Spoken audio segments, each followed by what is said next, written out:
सलाम अलैकुम। Class second year chapter number 11। Student, आज हम टॉपिक डिस्कस कर रहे हैं। ये topic basically efficiency of Carnot engine है।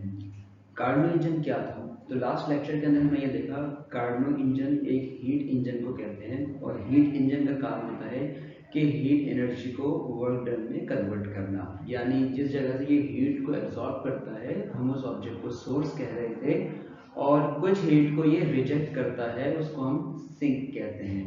तो सिंक जो हीट रिजेक्ट को इंजन से मिल रही है उसे एब्सॉर्ब करेगा और इंजन जिस चीज़ से हीट लेगा उसे आप सोर्स कहेंगे। तो आज ये टॉपिक है बेसिकली, वो टॉपिक हमारा एफिशिएंसी के हवाले से है। एफिशिएंसी क्या चीज़ है? तो एफिशिएंसी दरअसल दो चीज़ों के, हम दो क्वांटिटी का रेशियो चेक करते हैं। दो क्वांटिटी का रेशियो क्या?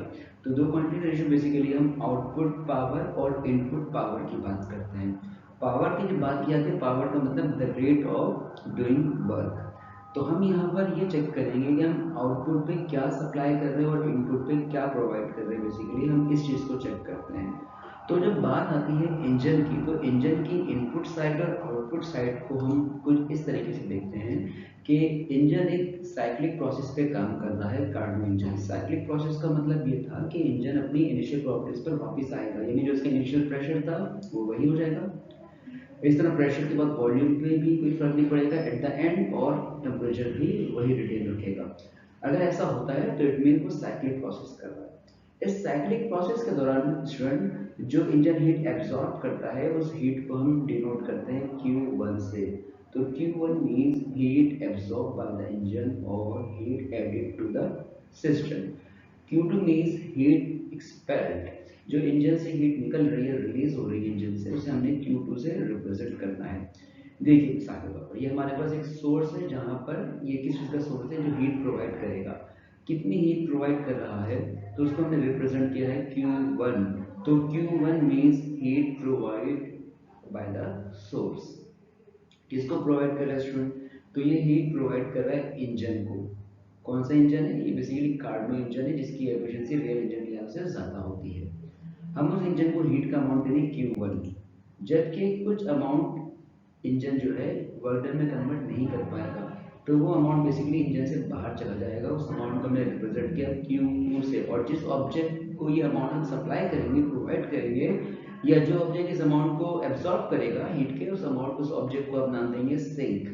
तो सोर्स बेसिकली हीट सप्लाई करता है इंजन को, और जो एक्स्ट्रा हीट होती है जिसको वर्क डन में कन्वर्ट नहीं कर सका, हम उसको सिंक को रिटर्न करते हैं। बेसिकली हमारे पास ये जो इंजन है, सेकंड ऑफ थर्मोडायनेमिक्स में जब हमने देखा केल्विन स्टेटमेंट को, तो केल्विन स्टेटमेंट ये कहती है कि कोई भी इंजन जो है ऐसा नहीं कर सकता कि वो तमाम हीट की अमाउंट को वर्क डन में कन्वर्ट कर सके। तो ऐसे ही अगर मैं बात करूँ तो कार्नो इंजन के हवाले से, तो कार्नो इंजन के अंदर मैं यही बात मैं आपसे कहूँगा कि कार्नो इंजन बेसिकली वायलेशन नहीं है second of thermodynamics. Carnot engine भी ऐसा इंजन नहीं है कि जो सारी हीट को वर्क डन में कन्वर्ट करे।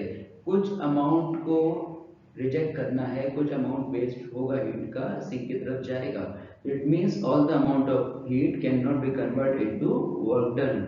This is known as second law of thermodynamics और Kelvin statement. So the efficiency of heat engine is given by efficiency is the output divided by input। हमें देखना है आउटपुट क्या है और इनपुट क्या है। तो यहाँ पर देखिए इंजन का आउटपुट क्या है, हम इंजन से करवा क्या रहे हैं। हम इंजन को एक ऐसी डिवाइस मानते हैं जो हीट एनर्जी को वर्क डन में कन्वर्ट करे। तो इट मीन्स मैं इंजन को प्रोवाइड क्या कर रहा हूँ? मैं इंजन को प्रोवाइड कर रहा हूँ Q1 का अमाउंट। तो ये बेसिकली मेरे लिए इनपुट होना चाहिए। अब मुझे इंजन से फ़ायदा क्या है? तो मुझे इंजन से बेसिकली इसे वर्क डन में कन्वर्ट करवाना है इस हीट को। तो ये जो वर्क डन होगा, ये वर्क डन हीट जो मैं, ये जो वर्क डन है इस अमाउंट को मैं आउटपुट कहने जा रहा हूँ। तो इंजन साइड पर input is set to be Q1 and the output is set to be work done. यानी स्टूडेंट आउटपुट को मैंने वर्क डन से रिप्रेजेंट किया है और इनपुट को मैंने Q1 से रिप्रेजेंट किया है। जबकि हम Q2 यहाँ पर नहीं लिखेंगे, और उसकी वजह क्या है? Q2 बेसिकली मेरा आउटपुट नहीं, क्योंकि वो अमाउंट है Q2 जो कि इंजन जिस अमाउंट को वर्क डन में कन्वर्ट नहीं कर सका। तो ये बेसिकली हीट रिजेक्शन का अमाउंट है, जो हीट रिजेक्ट हो रहा है सिस्टम से, उसे हम Q2 से रिप्रेजेंट कर रहे हैं। अब क्वेश्चन ये राइज होता है कि वर्क डन कैसे निकाला जाए। तो वर्क डन को निकालने का तरीका ये है कि जो आउटपुट वर्क डन हो रहा है स्टूडेंट, तो ये वर्क डन के लिए आप ये देखें कि इंजन के अंदर हीट एब्जॉर्ब कितनी हुई Q1, इंजन ने हीट रिलीज कितनी की, Q2। Let suppose heat absorb 1000 joule, heat reject 200 joule. तो इंजन ने 1000 में से 200 रिजेक्ट की, तो बाकी का रिमेनिंग अमाउंट कितना रहा, 800 जूल। तो वो 800 जो जूल का अमाउंट है वो किस में कन्वर्ट हो रहा है, वर्क डन में। तो वर्क डन बेसिकली कौन सा अमाउंट है, वर्क डन जो इंजन में हीट एब्जॉर्ब हुई और जो निकल गई, बेसिकली जो उनका डिफरेंस होगा, उस डिफरेंस वाले अमाउंट को आपने क्या कहना है, वर्क डन कहना है। तो Q1 minus Q2 equals to work done. हमने ये किया स्टूडेंट कि जहां वर्क डन लिखना था वहां पे वर्क डन की जगह पर क्या लिख दिया, Q1 माइनस Q2, यानी जहां न्यूमरेटर के अंदर वर्क डन की वैल्यू थी हमने कहा work done can be calculated as Q1 minus Q2। Q1 means heat absorb by the engine, Q2 means heat release by the engine. अब इसके बाद ये देखिए कि Q1 जो है डिनोमिनेटर में लिखा हुआ है, तो हमने अगर इस Q1 डिनोमिनेटर में लिखा हुआ तो हमने इसको एलसीएम ब्रेक करें तो Q1 डिवाइडेड बाय Q1 और Q2 को भी डिवाइड कर दिया Q1 से। डिवाइड करने के बाद हुआ ये कि Q1 ऊपर भी और Q1 डिनोमिनेटर में भी लिखा हुआ, न्यूमरेटर में भी लिखा हुआ, तो Q1 की वैल्यू से Q1 की वैल्यू से आपने कैंसिल करना है। जब Q1 Q1 से कैंसिल हो जाएगा तो रह जाएगा यहाँ पर 1। तो efficiency equals to 1 minus Q2 divided by Q1 multiply by 100। अगर मुझे कार्नो इंजन की एफिशिएंसी जाननी है तो मुझे इस फॉर्मूले को यूज़ करना चाहिए। मुझे पता होना चाहिए इंजन हीट रिलीज कितनी कर रहा है, इंजन हीट एब्जॉर्ब कितनी कर रहा है। तो इन दो पैरामीटर के थ्रू मैं ये जान सकता हूँ कि मेरा इंजन कितने परसेंट एफिशिएंट है। मैं उसकी कारकर्दगी का अंदाजा उसकी परसेंटेज से लगाऊंगा। लेट्स से मेरे पास दो इंजन है, एक की एफिशिएंसी 40% है, एक की एफिशिएंसी 60% है, एक की 40 और 60 है, तो मैं यही कहूँगा 60% वाला ज़्यादा एफिशिएंट है। क्यों? क्योंकि वो 60% हीट एनर्जी को वर्क में कन्वर्ट कर रहा है, 40% वो रिजेक्ट कर रहा है। लेकिन एक इंजन जिसकी एफिशिएंसी 40% है, इट मीन्स वो 40% आपको वर्क प्रोवाइड कर रहा है, 60% वेस्ट कर रहा है, तो उसकी एफिशिएंसी कम होगी। तो एफिशिएंसी का अंदाजा कैसे लगाते हैं आप, कि वो वर्क कितना प्रोवाइड कर रहा है और हीट रिजेक्ट कितनी कर रहा है। जितना ज़्यादा वर्क प्रोवाइड करेगा इट मीन्स रिजेक्शन उतना ही वो कम करेगा। और इसको जानने का तरीका क्या है, 1 minus Q2 by Q1 multiply by 100। तो ये एफिशिएंसी के लिए एक्सप्रेशन हम यूज़ करते हैं। इसके अलावा हम ये फॉर्मूला भी यूज़ कर सकते हैं, work done upon Q1। Student Q1 basically कौन सा अमाउंट था, Q1 उस अमाउंट कहते हैं जो इंजन को आप सप्लाई करते हैं हीट, उस अमाउंट को Q1 कहते हैं। या heat absorb from the source, जो हीट एब्जॉर्ब करता है सोर्स के थ्रू इंजन, उस अमाउंट को आप Q1 कहेंगे। और Q2 means amount of heat rejected from the engine, engine से जो हीट बाहर आ रही है जिसे वो वाटर में कन्वर्ट नहीं कर सका, उस अमाउंट को हमें Q2 से रिप्रेजेंट करना है। Efficiency in terms of temperature. Since heat is directly related to the temperature, that is, we know that the absolute temperature of an ideal gas is directly proportional to average kinetic energy of its molecule. So student, यहाँ पर जब हम बात करते हैं temperature और heat के relation के हवाले से, तो टेम्परेचर और हीट जो दरअसल एक दूसरे के साथ डायरेक्ट रिलेशनशिप में आते हैं। मीन्स हीट की क्वांटिटी बढ़ाएंगे तो टेम्परेचर बढ़ जाएगा और हीट की क्वांटिटी कम करेंगे तो टेम्परेचर कम हो जाएगा। तो उसी बात को हमने यहाँ पर भी एक्सप्लेन किया कि heat is directly proportional to temperature, directly related to temperature. तो इसी स्टेटमेंट के अकॉर्डिंग हमने लिखा कि Q2 और Q1 का जो रेशियो है वो किसके इक्वल होगा, टेम्परेचर 2 और टेम्परेचर 1 के। Q2 मीन्स क्या था, heat rejected by the engine. Q1 क्या था, heat absorb by the engine. T2 क्या है, T बेसिकली टेम्परेचर है। तो यहाँ पर इंजन के अंदर हम दो ऑब्जेक्ट यूज करते हैं, जो हीट प्रोवाइड करता है ऑब्जेक्ट उसे सोर्स कह रहे थे आप, और जो हीट एब्जॉर्ब करता है उसे आप सिंक कहते हैं।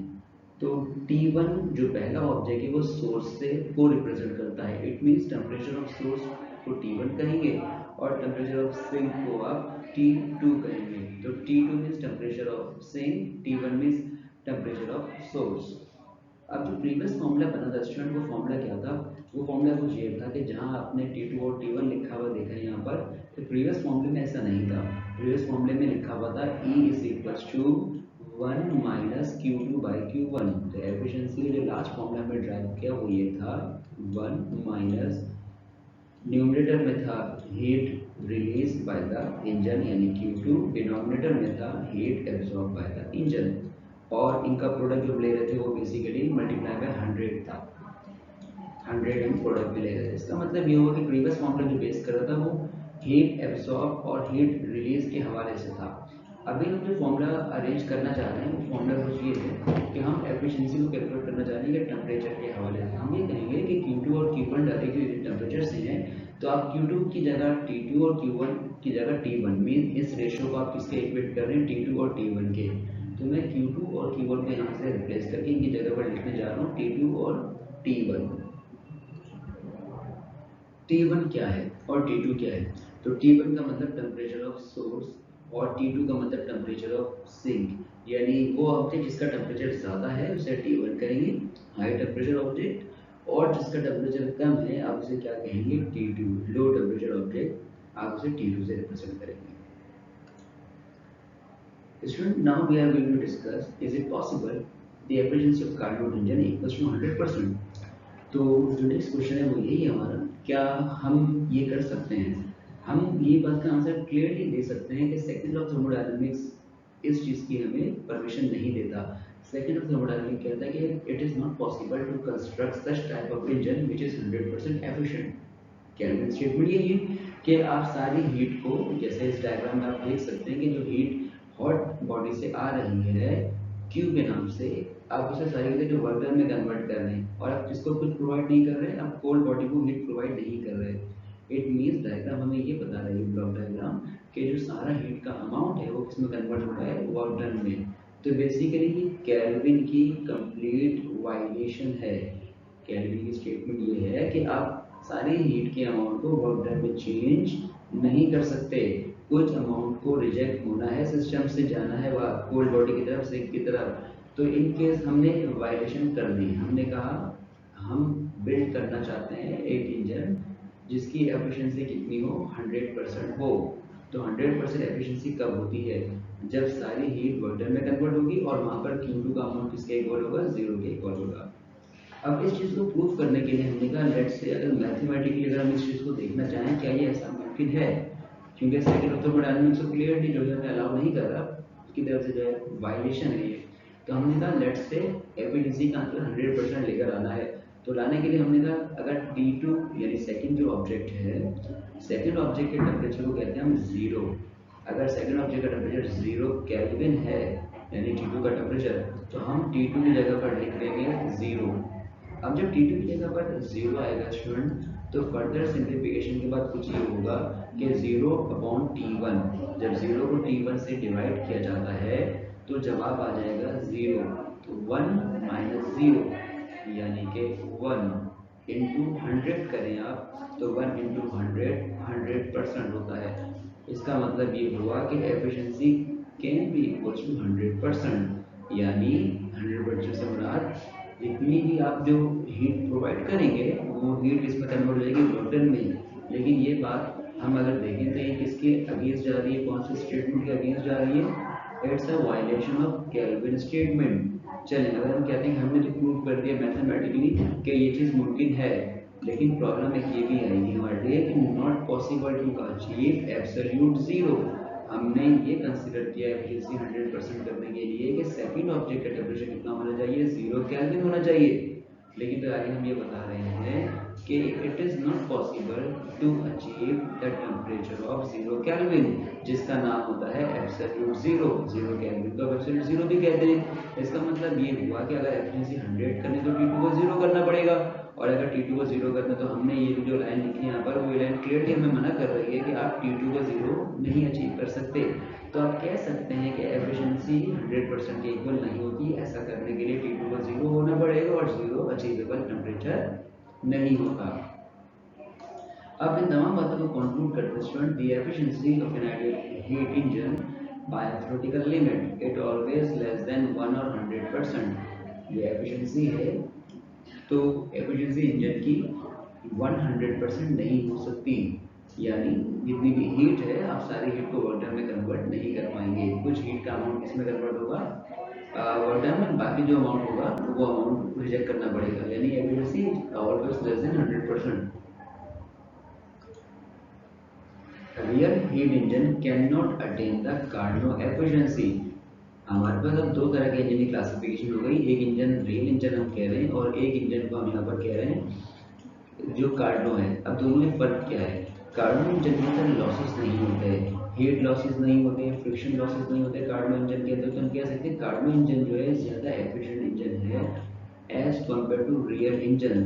तो एफिशिएंसी अगर कहा जाए कि रियल इंजन की ज़्यादा है या कार्बनों की ज़्यादा, तो मेरा आंसर ये होगा कार्बनों की एफिशिएंसी ज़्यादा होती है। क्यों? उसकी वजह क्या थी? उसकी वजह ये है कि कार्बनो इंजन के अंदर फ्रिक्शन लॉसेस, हीट लॉसेस मौजूद नहीं होते। तो हम कह सकते हैं एफिशिएंसी मैक्सिमम 100% नहीं हो सकती, पहली बात। दूसरी बात, रियल और कार्बन में किसकी एफिशिएंसी ज़्यादा है? तो आप कह सकते हैं रियल इंजन की एफिशिएंसी कम होती है as compare to carbon engine. Student इस टॉपिक के हवाले से न्यूमेरिकल्स प्रॉब्लम है, उन पे बात करते हैं। A heat engine performing 400 joule of work in each cycle has an efficiency of 25%. How much heat is absorbed and rejected in each cycle? Question basically heat engine का है, और हीट इंजन एक ऐसी डिवाइस को कहा जाता है जो हीट को वर्क डन में कन्वर्ट करे। तो क्वेश्चन में कहा है जो इंजन को हीट प्रोवाइड कर रहे हैं वो कितनी, जो इंजन वर्क डन कर रहा है वो कितना कर रहा है? 400 जूल का वर्क डन कर रहा है, और उस इंजन की एफिशिएंसी 25% है। इट मीन्स 25% से मतलब ये हुआ कि ये इंजन 25% हीट को वर्क डन में कन्वर्ट कर रहा है, बाकी 75% हीट रिजेक्ट हो रही है, सिंक की तरफ जा रही है। हमें बताना ये है कि इंजन ने कितनी हीट एब्जॉर्ब की। तो the amount of heat absorb by the engine denoted by Q1 and the amount of heat rejected by the engine denoted by Q2। तो हमें दो चीज़ों के आंसर्स देने हैं। सोर्स के थ्रू हम हीट लेंगे, इंजन को सप्लाई करेंगे हीट लेकर। तो यहाँ पर इंजन है जो हम सोर्स के थ्रू हीट लेंगे उसको हम Q1 से रिप्रेजेंट करेंगे। इंजन जो है कुछ अमाउंट को रिजेक्ट करेगा जिसे Q2 करेंगे, और बाकी अमाउंट जो है इसमें कन्वर्ट हो जाएगा वर्क डन के अंदर। तो ध्यान में रखना है हमें कि Q1 का मतलब क्या है? हीट एब्जॉर्ब, और Q2 का मतलब क्या है? Heat reject. The amount of work done given in this question is 400 joule. So work done equal to 400 joule. Second amount, this the efficiency of engine. The efficiency of engine is 25%. Q1 equal to question mark. Question यही था कि how much heat is absorbed Q1 and how much heat is expelled or reject. This amount is said to be Q2. तो हमें इन दो amount को determine करना है। Q1 absorb वाला अमाउंट, Q2 रिजेक्शन वाला अमाउंट है। फॉर Q1 को डिटरमिन करने का तरीका है efficiency equal to work done upon Q1 multiply by 100।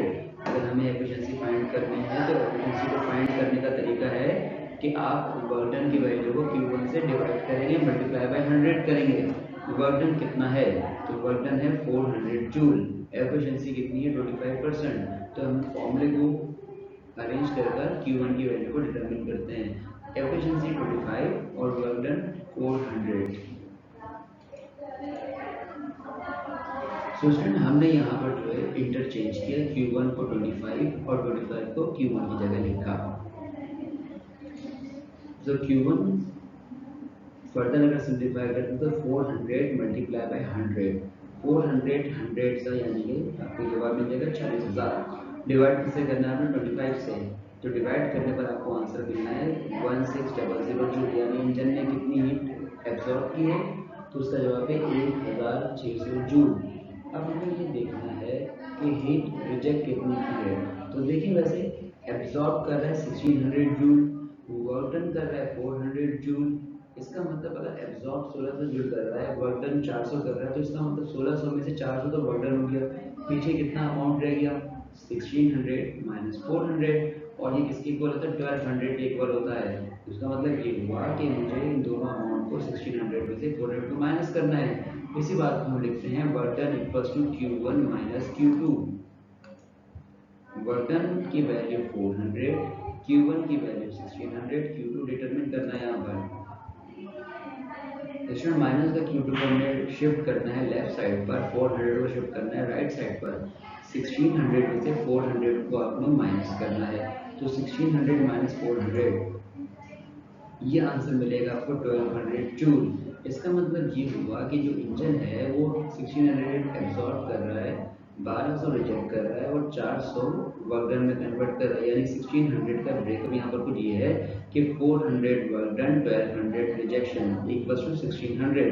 तो ये क्वेश्चन कंप्लीट हुआ स्टूडेंट। अब बात करते हैं नेक्स्ट क्वेश्चन के हवाले से। Find the efficiency of Carnot engine whose reservoirs are at 25 degree centigrade and 300 degree centigrade. हमें पता नहीं एफिशिएंसी इंजन की क्या होगी जिसके पास दो ऑब्जेक्ट्स हैं, एक ऑब्जेक्ट का टेम्परेचर 25 डिग्री और एक का 300। जो हाई टेम्परेचर ऑब्जेक्ट होता है उसे T1 कहा जाता है और जो लो टेम्परेचर ऑब्जेक्ट उसे T2 कहा जाता है। तो इसमें 25 डिग्री कम है और 300 ज़्यादा है, इट मीन्स T2 की वैल्यू 25 डिग्री है।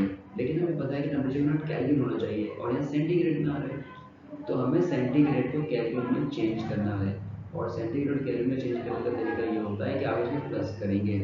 क्या प्लस करेंगे आप इसमें 273 के अमाउंट, तो 25 प्लस 273 हो जाएगा 298।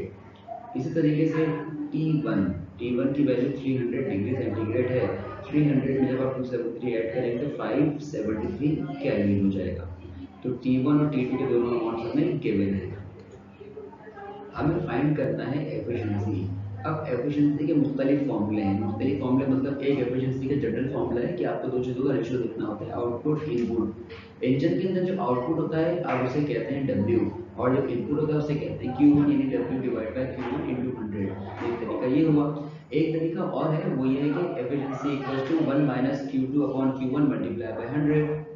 लेकिन Q2 Q1 तो हीट के अमाउंट थे और यहाँ तो हीट के अमाउंट गिवन नहीं है आपको, यहाँ तो टेम्परेचर के अमाउंट गिवन है आपको। तो अब हमें फॉर्मूला चेंज करना है। फॉर्मूला एफिशिएंसी का ये भी है कि efficiency equals to 1 minus T2 upon T1 multiply by 100। तो अब हमें इस फॉर्मूले के थ्रू एफिशिएंसी कैलकुलेट करनी है। तो एफिशिएंसी को फाइंड करने के लिए 1 माइनस हमने T2 की जगह लिख देना है, जो केल्विन में हमारा आंसर आया था वो 298 था, तो T2 की वैल्यू 298 है और T1 की वैल्यू 573 है मल्टीप्लाई बाय 100। अब हम इनको पहले डिवाइड करेंगे, तो 298 डिवाइड बाय 573, तो after division the answer equals to 0.52006, ये आंसर है। अब हमें इन दोनों वैल्यू का डिफरेंस चाहिए कि 1 और 0.5 का डिफरेंस क्या है।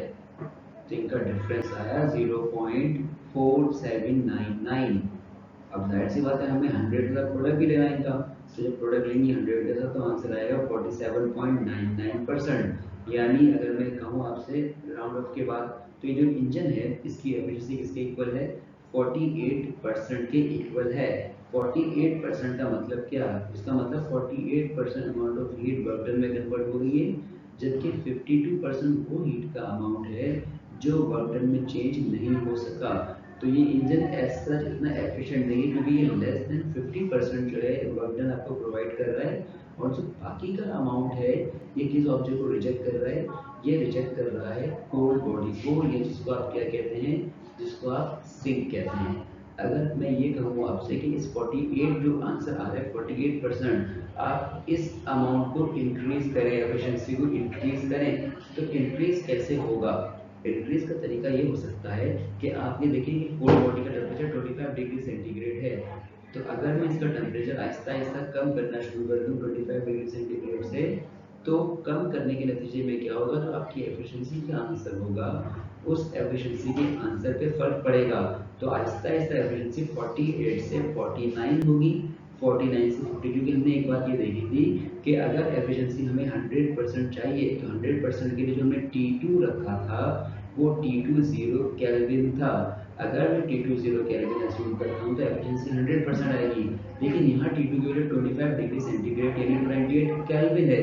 अगर मैं 298 केल्विन से वैल्यू डिक्रीज करता हूँ 297, 296, 295, इट मीन्स मैं कोल्ड बॉडी के टेम्परेचर को कम कर रहा हूँ।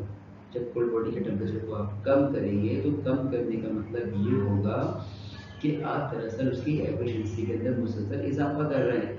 सो how can we increase the efficiency, efficiency of engine can be increase by decreasing the temperature of sink. या सेकंड ऑप्शन क्या हो सकता है, आप सिंक के टेम्परेचर को चेंज ना करें तो आप एक और ऑप्शन आपके पास है कि आप T1 का टेम्परेचर बढ़ा दें। T1 वाले जैसे जैसे T1 के टेम्परेचर को आप इंक्रीज करेंगे तो इंक्रीज करने से एफिशिएंसी में इजाफा होगा। तो efficiency of Carnot engine can be increase by increasing the hot body temperature or by decreasing the temperature of zinc. तो हमारे पास ये दो ऑप्शंस आ गए एफिशिएंसी को इंक्रीज करने के कि आप T1 को कम कर दें, T1 को बढ़ा दें आप, या सेकंड ऑप्शन क्या हो सकता है आपके पास T2 को कम कर दें स्टूडेंट। तो अपने लेक्चर को हम वाइंड अप करेंगे, इंशाल्लाह नेक्स्ट लेक्चर में आपसे मुलाकात होती है।